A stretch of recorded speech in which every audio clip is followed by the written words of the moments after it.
আশা জানিয়ে আমি আমার বক্তব্য শেষ করছি। খোদা হাফেজ। বাংলাদেশ জিন্দাবাদ, বাংলাদেশ জাতীয়তাবাদী দল জিন্দাবাদ। সবাইকে ধন্যবাদ।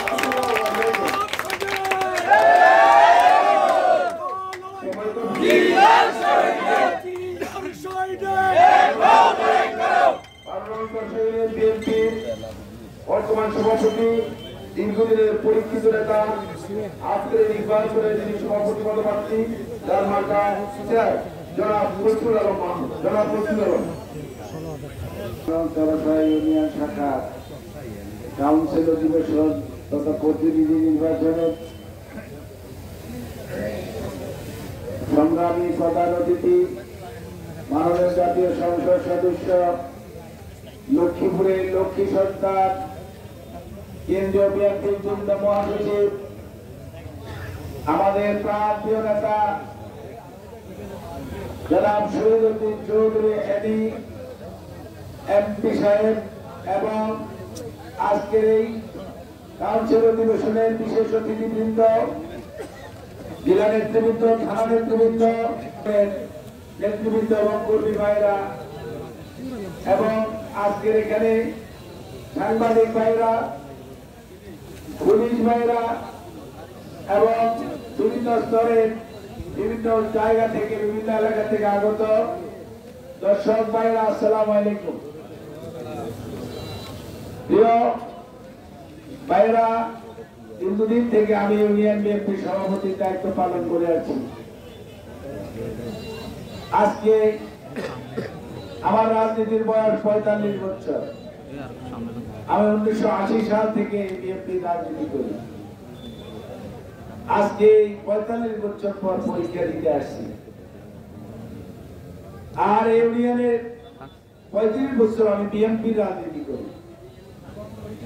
আজকের এই পরীক্ষায় বিএনপি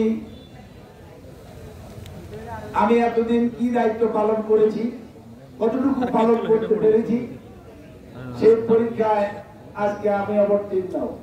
প্রিয় ভাইরা, আমার দায়িত্ব পালনকালীন সময় আমি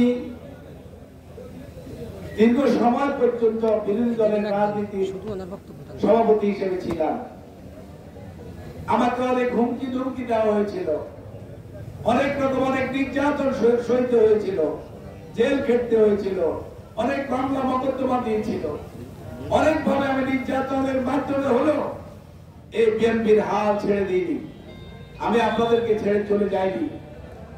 আমাকে অনেক লোক দেখিয়েছিল, আমি কোন লোকের কাছে মাথা নত করিনি।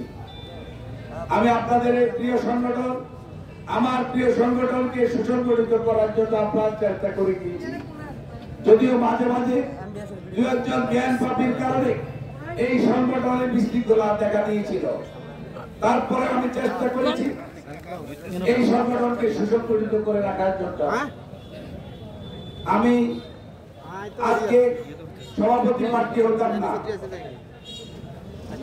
আমার ইউনিয়নের বিভিন্ন অঙ্গ সংগঠন এবং ভোটারদের এবং বিএনপি সিনিয়র নেতৃবৃন্দের অনুরোধে এবং চাপে আমি এখানে সভাপতি প্রার্থী হতে হয়েছে।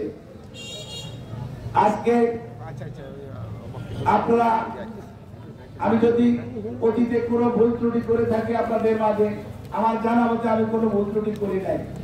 তারপরে আমার ইচ্ছার বিরুদ্ধে যদি কোনো ভুল ত্রুটি হয়ে যায়, আপনারা আমাকে ক্ষমা সুন্দর দৃষ্টিতে দেখবেন। বিএনপির মতো একটা বড় দলের নেতৃত্ব দিতে গিয়ে আর বিশেষ আমাদের ক্ষমতার সীমাবদ্ধতা আছে।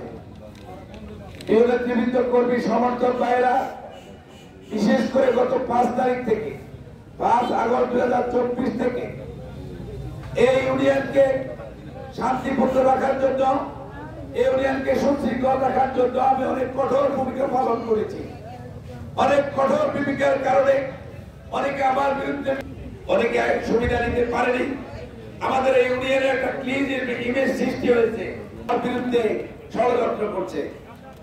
আমি সকলের প্রতি আগামী দিনে আপনাদের রায় পাই, তাহলে ইউনিয়নের কোন প্রকার অশান্তি সৃষ্টি যারা করবে তাদেরকে আমি বরদাস্ত করবো না। যাই হোক, আমি একটু পূর্বেও বলেছিলাম আমি এই দল থেকে এই দল করি, আমি অন্য দল থেকে এখানে এসে এই দল করি না। আমার মৃত্যু যেন এই দলে থেকে হয়। যদি আপনাদের সুচিন্তিত রায় আপনারা আমার পক্ষে নেই, গুরু দায়িত্ব সঠিকভাবে পালন করার চেষ্টা করব। আর যদি আজকে আপনারা আমাকে দায়িত্ব পালনের যদি রায় দাও দেন, তাহলে আমি এই দল থেকে কোথাও চলে যাব না।